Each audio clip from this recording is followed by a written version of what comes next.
exposición. Entonces, para el día de hoy vamos a manejar el siguiente orden: anatomía y fisiología, la definición y la etiología, manifestaciones clínicas, abordaje diagnóstico. Posterior a eso hablar de la epidemiología, y la traigo en este punto porque creo que en este abordaje previo es importante hacer cierto tipo de pues, unas menciones especiales para entender por qué es tan importante esta patología en específico en nuestro medio. Posterior a eso, mencionar el tratamiento, complicaciones y unas conclusiones. Entonces, lo primero que debemos de recordar en la parte de anatomía es que en el estómago, en la parte de la mucosa, vamos a tener las criptas gástricas, que van a ser los sitios por los cuales van a desembocar la producción de las glándulas que tenemos. En el estómago tenemos dos grupos grandes de glándulas, que son las glándulas pilóricas, que son el 20%, y las glándulas oxínticas, que van a tener una serie de células dentro de ellas que nos van a generar la producción de ácido. Dentro de ellas las principales van a ser las parietales, las células principales, las células enterocromafines, células G y células D. Cuando nosotros, digamos, hacemos una mirada más cercana a lo que es una glándula oxíntica, pues tendríamos algo así. Y cuando magnificamos eso, entonces, para hablar de la producción de ácido, debemos primero recordar algo, y es, la producción de ácido va a estar mediada, digamos, por tres fases. La primera es la fase cefálica, que es cuando nosotros tenemos una visión de la comida, cuando pensamos en la comida, lo leemos, pero que todavía no hay ingesta, y que nos da más o menos el 30% del estímulo de la producción. La segunda fase es la fase gástrica, cuando ya la comida está en el estómago, nos da el 60% del estímulo. Y la fase final, que es la fase intestinal, que nos aporta el 10% restante. Con estos esquemas que vemos acá, lo que vemos es que todos los estímulos posterior a la ingesta de alimentos van a terminar en el estímulo de las células parietales por distintas vías. Cuando hacemos una mirada, digamos, microscópica a la forma en la cual las células parietales forman el ácido péptico, entonces tenemos que todos los distintos estímulos, sea gastrina, sea histamina, o el que llegue, pues que nos esté como generando el estímulo, van a terminar en la activación de la bomba de sodio con de potasio con hidrogeniones. ¿Qué es importante mencionar?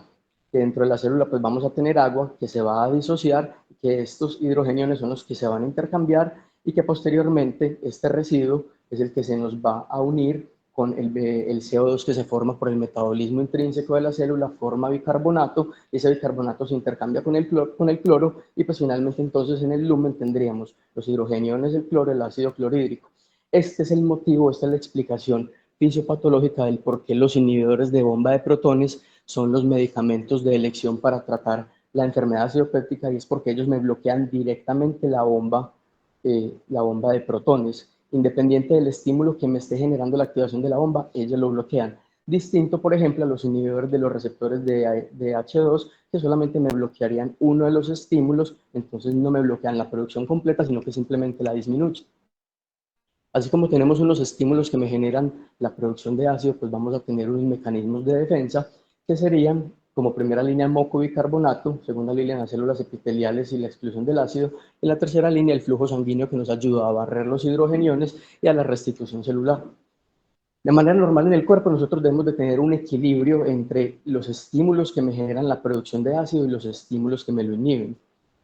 Debemos de recordar que bajo ciertas circunstancias puede que uno esté predominando sobre el otro sin que eso sea patológico. Por ejemplo, cuando estamos comiendo, pues van a predominar los estímulos de la producción del ácido. Pero esos predominios transitorios no son patológicos, y lo realmente patológico es cuando es un desequilibrio que es permanente. Hablando ya propiamente entonces de la enfermedad acidopéptica, la vamos a definir como un daño de la mucosa del tracto digestivo que se nos va a generar por la inflamación o ulceración del epitelio posterior a estar en contacto del jugo gástrico. Es una enfermedad que tiene un espectro de manifestaciones muy amplio, que va desde el paciente que es asintomático, la gastritis, úlceras duodenales y úlceras gástricas. Y acá quisiera hacer mención a estas dos patologías, que son el reflujo gastroesofágico y la dispepsia funcional, que si bien son patologías distintas a la enfermedad acidopéptica, hay que mencionarlas, ya que el espectro de los síntomas se puede sobreponer con los de la enfermedad acidopéptica, y son comúnmente las enfermedades que más se confunden o que se hace un diagnóstico erróneo en la práctica clínica.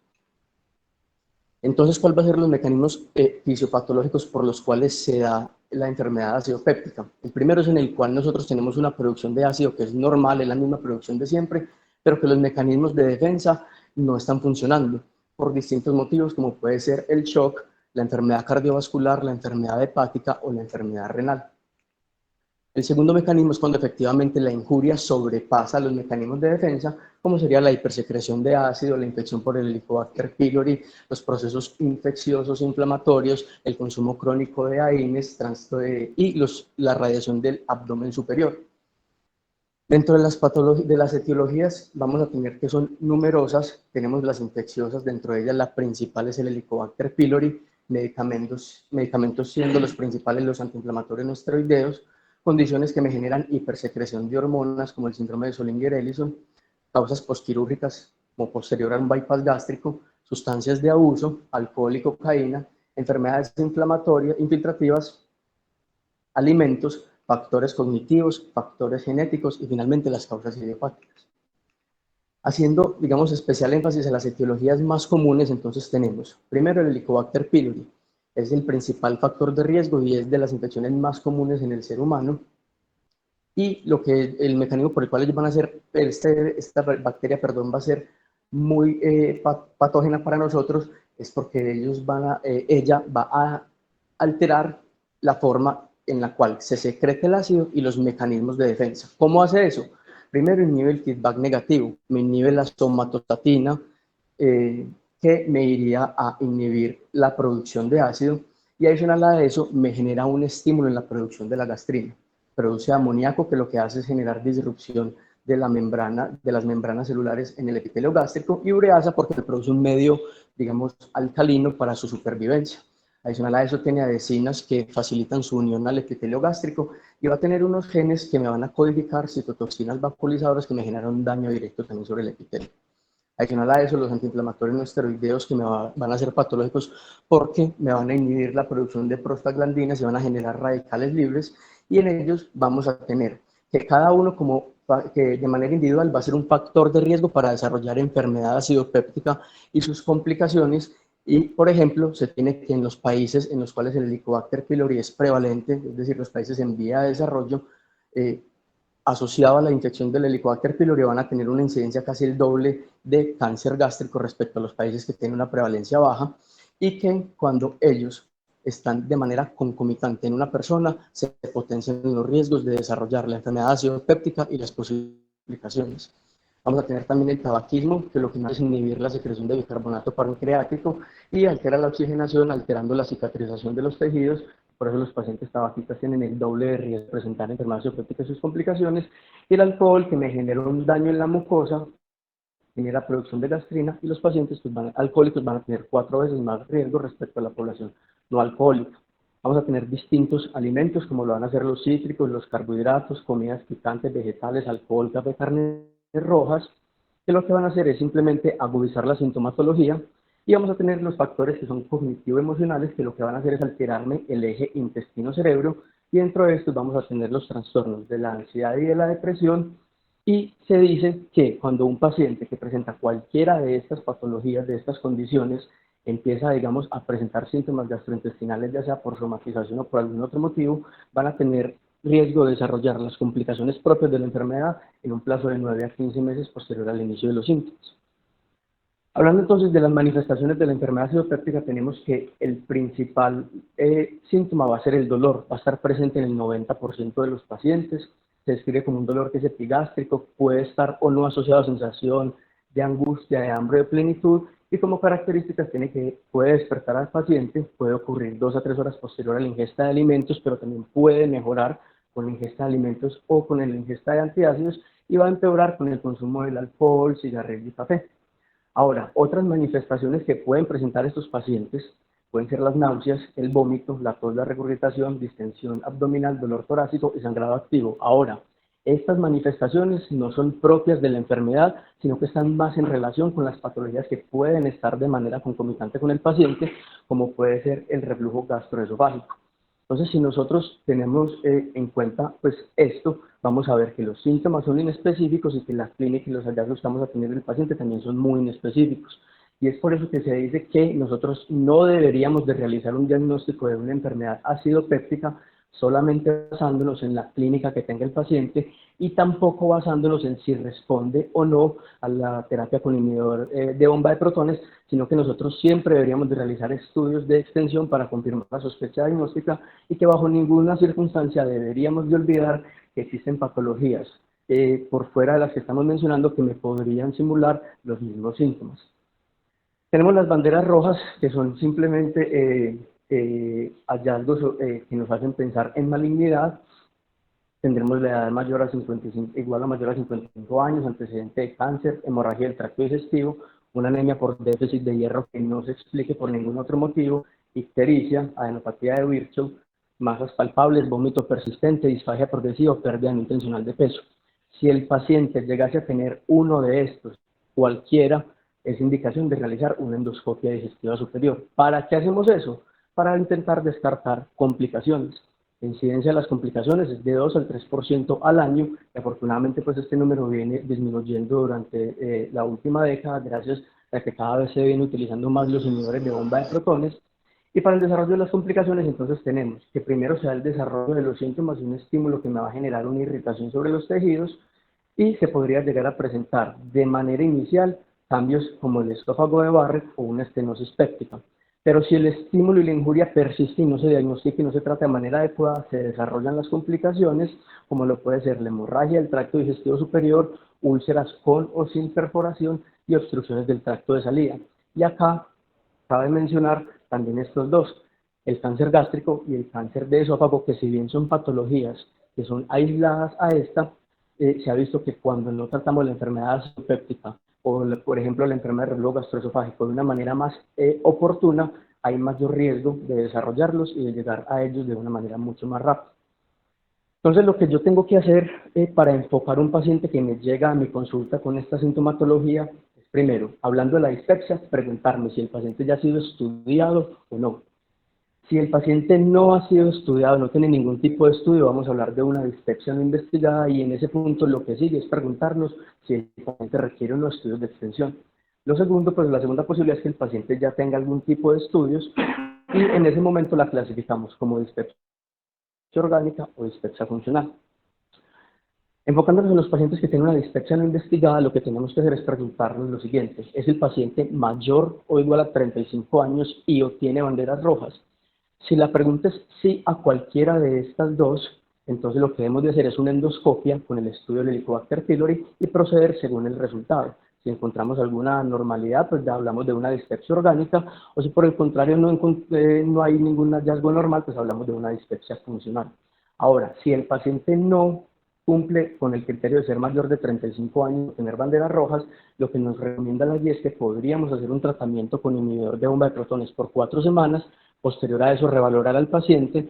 Si los síntomas mejoraron, simplemente hacerle seguimiento, o si los síntomas no mejoraron, desviarnos hasta el caso de realizar una endoscopia con Helicobacter, con estudios de Helicobacter pylori, perdón. Ahora, ¿de dónde sale este número de 35 años? ¿Por qué no 35 años y por qué no otra edad? Y eso viene de este estudio.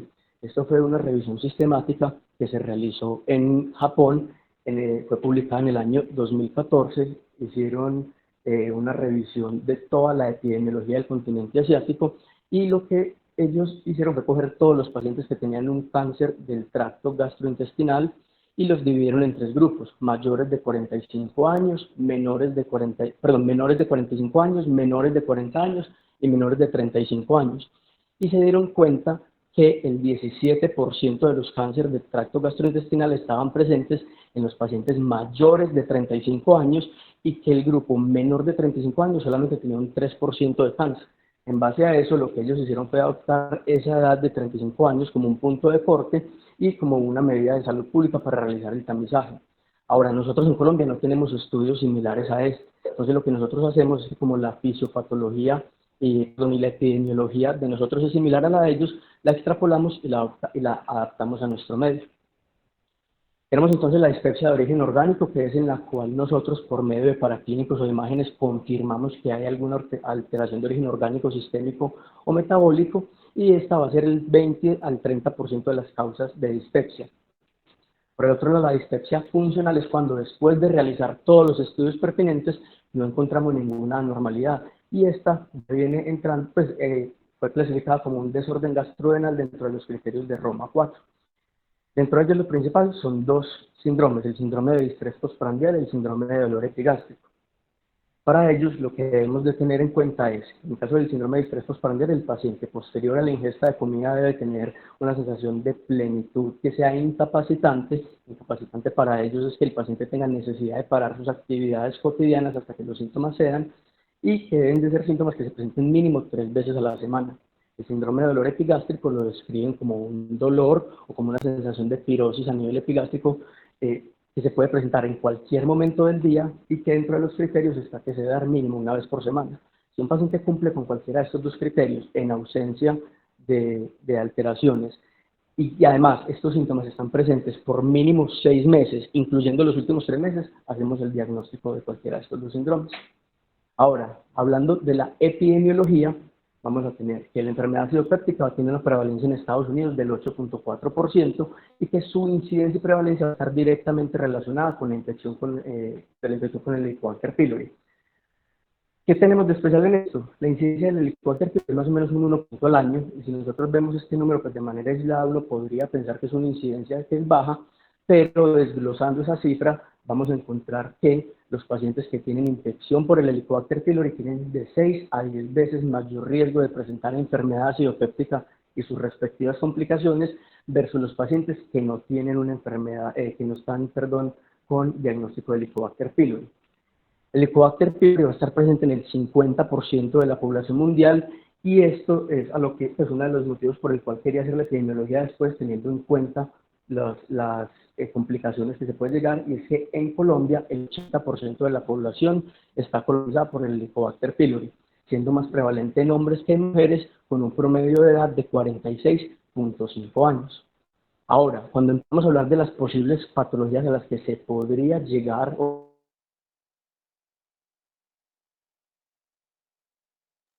de todos los cánceres de Estados Unidos, más prevalente en hombres que en mujeres en raza blanca, y según la Sociedad Americana de Cáncer, para el 2022 se espera que fallezcan 16.400 personas por el cáncer de esófago, que se hagan 20.640 diagnósticos nuevos.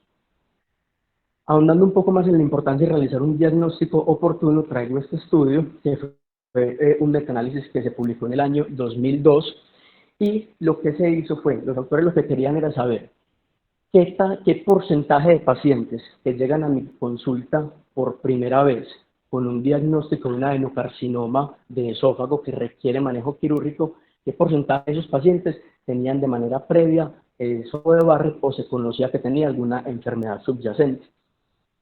Lo que ellos hicieron fue revisar toda la epidemiología, todos los reportes que había desde 1966 hasta el 2000. Se cogieron 750 estudios para un total de 1.500 pacientes. Y la conclusión que llegaron fue que el 90% de los pacientes con un cáncer de esófago llegaban por primera vez a la consulta médica cuando ya tenían un estadio avanzado de la enfermedad y solamente eran candidatos de manejo paliativo, que la mayoría habían sido manejados de manera sintomáticamente, de manera previa sintomáticamente, y que a pesar de esto, menos del 15% tenían una endoscopia digestiva previa que se hiciera el diagnóstico. Entonces, si nosotros extrapolamos esto en estos estudios que fueron realizados principalmente en países desarrollados donde de pronto el acceso a los servicios de salud es más oportuno que nosotros, pues entonces podremos empezar como de mencionar la magnitud de los desenlaces que pueden llegar a tener en nuestro medio. Ahora, hablando de cáncer gástrico, tenemos que para el 2018 en el mundo se tuvieron un poco más de 1.000.000 de casos nuevos y eso fue el 5.7% del total de muertes por cáncer. Del total de casos nuevos de cáncer. Y tuvimos 782.800 muertes, que fueron el 82% de las muertes por cáncer. Ahora, comparando el mundo versus Colombia, ¿qué vamos a tener? Según la cuenta de alto costo publicada en el 2021, que fue la última, para el 2021 tuvimos 13.176 casos totales de cáncer gástrico en Colombia, siendo esos 2.113 nuevos. Contaron para el 5.4% de los cánceres nuevos en Colombia, fue el cuarto cáncer con mayor frecuencia en todo el 2021, fue la primera causa de muerte por cáncer en hombres y la tercera en mujeres, y 2.718 personas se murieron en Colombia en este año por causa del cáncer gástrico. Entonces, cuando nosotros vemos todas estas cifras, podemos, digamos, dimensionar el por qué es tan importante realizar un diagnóstico y una aproximación oportuna en la población que presenta síntomas de enfermedad ácido péptica. Respecto al tratamiento, vamos a tener entonces tratamiento farmacológico y no farmacológico. En el no farmacológico se fundamenta en los cambios en el estilo de vida. Primero, bajar de peso. Se dice que una disminución en el índice de masa corporal de más o menos un 3.5% mejora el 40% de los síntomas. Evitar los alimentos que son desencadenantes, parar el consumo de alcohol y dejar de fumar es de las intervenciones también más importantes, ya que los pacientes que se tabaquismo a un año presentan una mejoría aproximada del 48% de los síntomas que manifiestan durante la consulta inicial versus el 18% que mejoran los pacientes que no realizan ningún cambio en el estilo de vida. Ahora, respecto a las patologías que pudieran estar concomitantes para la enfermedad de reflujo gastroesofágico, las recomendaciones no farmacológicas de llevar la cabecera, no ingerir alimentos 2 horas antes de acostarse y dormir en decúbito lateral izquierdo, y para la distancia funcional considera realizar psicoterapia. Ahora, para el tratamiento farmacológico de esta enfermedad lo divido en dos grupos. Unos pacientes en los cuales voy a dar netamente manejo sintomático y en otro grupo es en los pacientes que necesito erradicar y tratar el Helicobacter pylori. Para el tratamiento sintomático tenemos que esta es la control jerárquico que se debería de utilizar cuando comenzamos a prescribir medicamentos inhibidores de bomba de protones. Primero IVP una vez al día, si el paciente no mejora, avanzar a IVP más un antagonista del receptor H2, si no avanzar a IVP 2 veces al día y por último IVP 2 veces al día más antagonista del receptor H2. De estos medicamentos entonces vamos a tener que los IVP van a ser la piedra angular del tratamiento y son el gold standard para dar manejo sintomático. Idealmente no se deberían de dar más de 8 semanas por el riesgo que existe de desarrollar complicaciones cuando se realiza un uso crónico de ellos, y ahorita vamos a mencionar algo sobre eso. Tenemos también los receptores antagonistas del receptor H2 y en estos especial precaución en los pacientes que tengan hepatopatías o que tengan alteraciones renales por el cual se eliminan. Vamos a tener los antiácidos como el hidróxido de aluminio, magnesio y carbonato de calcio, que van a ser muy buenos, pero que por recomendaciones no se deberían de dar ni como monoterapia, ni como manejo a largo plazo, y eso básicamente se deriva es porque para que ellos fueran efectivos bajo cualquiera de esas dos indicaciones, se deberían de dar más o menos 7 veces al día y cada dosis de 30 cc, y lo único que se hace en ese caso es aumentar el riesgo de efectos adversos, como lo que es la diarrea, la constipación, la neurotoxicidad o el rebote ácido.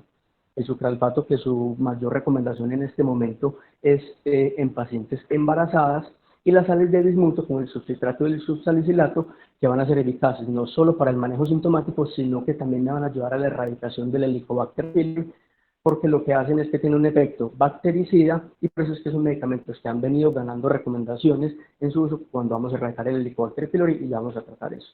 Ahora, ¿cuáles son los beneficios de tratar de erradicar el Helicobacter pylori? Prevenir la recurrencia de la úlcera, prevenir el resangrado, promover la cicatrización de las lesiones epiteliales, disminuir la progresión de la inflamación, revertir la atrofia gástrica, disminuir el riesgo de cáncer, remisión de los síntomas de enfermedad ácido péptica y mejoría de las anemias que están relacionadas con esta enfermedad. ¿Y cuáles son las indicaciones? ¿En quiénes debo yo de tratar el Helicobacter pylori? Pues entonces, estas van a ser las recomendaciones que nos da la Asociación Colombiana de Gastroenterología. Dentro de ellas, las más clásicas, pues siempre es un paciente que tenga una úlcera péptica, un antecedente personal de cáncer, un antecedente familiar en primer grado de cáncer gástrico, un uso crónico de AINES, linfoma MALT o una anemia que no se ha explicado por nada más. Pero básicamente las indicaciones de la Sociedad Colombiana de Gastroenterología se resumen en estas dos últimas, y es que nosotros siempre deberíamos de tratar el Helicobacter pylori por las complicaciones que puede llegar a tener, y siempre se debería de tratar siempre cuando el paciente quiera que se le erradique. Entonces, ¿cómo hacemos nosotros el diagnóstico? Vamos a tener pruebas invasivas y no invasivas, siendo las invasivas, digamos, el gold estándar y las mejores, pero tienen algo en contra, y es que dependen de una endoscopia. Entonces van a ser, digamos, para el paciente, van a aumentar los costos asociados para el sistema de salud, y el acceso, digamos, a una endoscopia puede que no sea el más oportuno. Por otro lado, las pruebas no invasivas, como el test de aliento, la presencia de anticuerpos o antígenos en materia fecal, pues tienen las ventajas de que no requieren endoscopia, son más baratas y son de más fácil ejecución. Ahora, previo a yo dar manejo al Helicobacter pylori, debo de tener dos consideraciones y me debo realizar dos preguntas. Entonces, ¿cuáles son las preguntas? Primero, ¿existe alguna alergia a la penicilina? Y segundo, ¿cuál es la resistencia local a los antibióticos que utilizamos para tratarlo? Y esto ya lo vamos a desglosar. Y las dos consideraciones serían, primero, preguntarme si el paciente ha tomado antibiótico en los últimos 3 años, principalmente claritromicina o acitromicina, y la segunda, cuál es la edad del paciente. ¿Y por qué debemos de tener estas consideraciones? Primero, porque los pacientes que han tomado antibiótico de manera reciente existe el riesgo de que tengan un aumento en la resistencia y debería yo de considerar terapias alternativas. Y lo segundo es que en los pacientes que son menores de 15 años o mayores de 65 debemos de tener precaución especial con las quinolonas por el riesgo de efectos adversos, principalmente los que están relacionados con la tendinopatía aquiliana. Para revisar la epidemiología y la resistencia a los antibióticos en Colombia, traigo estas dos revisiones de tema que se hicieron en el año 2020, la primera, y 2018, la segunda, fueron publicadas en la revista colombiana de gastroenterología, y básicamente lo que hicieron los autores fue coger todos los artículos que se habían publicado en Colombia desde el año 2018 hasta el año 2019 y revisar las tasas de resistencia a los antibióticos que teníamos nosotros en Colombia versus otras partes del mundo. ¿Y qué encontramos?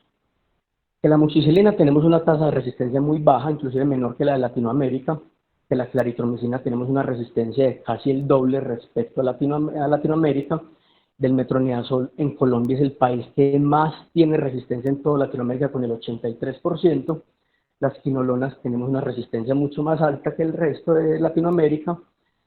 Respecto a las tetraciclinas se dicen que la resistencia es muy similar en toda Latinoamérica con más o menos un 6%, y respecto a las sales de bismuto todavía no hay reportes de resistencia, y esto se dice que es algo que se debe aprovechar y por eso se está metiendo en las guías, porque se dice que cuando nosotros adicionamos bismuto a las terapias que fueron usadas, digamos clásicamente, la efectividad del tratamiento puede llegar a aumentar hasta mayor de un 90-95%. ¿Cuáles son las recomendaciones generales que nos hace la guía, independiente del esquema que vayamos a utilizar y que debemos de tener en cuenta? Primero, todas las terapias deben de ser por 14 días. Podemos utilizar cualquier IVP, recomiendan la triple terapia estándar, claritromicina solamente utilizarla si hay una resistencia menor del 15%, y metronidazol, si la resistencia es mayor del 40%, utilizarla con sal de bismuto. La recomendación actual es siempre adicionar bismuto para combatir la resistencia a los antibióticos. Estos son los medicamentos entonces y las terapias que nosotros tenemos hasta el momento, la triple terapia que digamos es la más utilizada, que consiste en un inhibidor de bomba de protones, amoxicilina y claritromicina, en los pacientes que se puede dar como, digamos, como primera línea de tratamiento. Problema grande, esta triple terapia, que es la que recomienda la guía colombiana, en Colombia actualmente está disminuyendo su efectividad. Se dice que la efectividad esta es más o menos el 70% y que para que aumentemos, digamos, la calidad, el éxito en la erradicación del Helicobacter, a esta misma terapia le debemos de adicionar bismuto y con eso aumentamos la probabilidad de tener un tratamiento exitoso. Entonces, lo que hicimos fue traer este algoritmo para, digamos, guiarnos sobre las pautas del tratamiento. Lo primero que nos propone el algoritmo es si disponemos o no de pruebas moleculares. Esto básicamente lo incluyen todas las guías, pero digamos que es algo más por protocolo, porque se ve que en el mundo, en ninguna parte se disponen de pruebas moleculares, sino que a nivel mundial directamente lo que se hace es referirnos a esta pregunta, sea alergia o no a la penicilina, e independiente de la respuesta de si existe alergia o no, lo segundo que nos tenemos que preguntar es cuál es la resistencia a la claritromicina.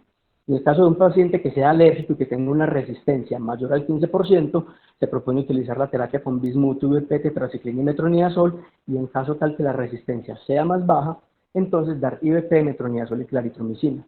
Ahora, en el brazo de los pacientes que no son alérgicos a la penicilina, si hay una resistencia que es muy baja, se puede dar la triple terapia, y si la resistencia es alta, tenemos cualquiera de estas dos opciones, que básicamente son la triple terapia adicionada con bismuto o IVP, levofloxacina y moxifloxacina.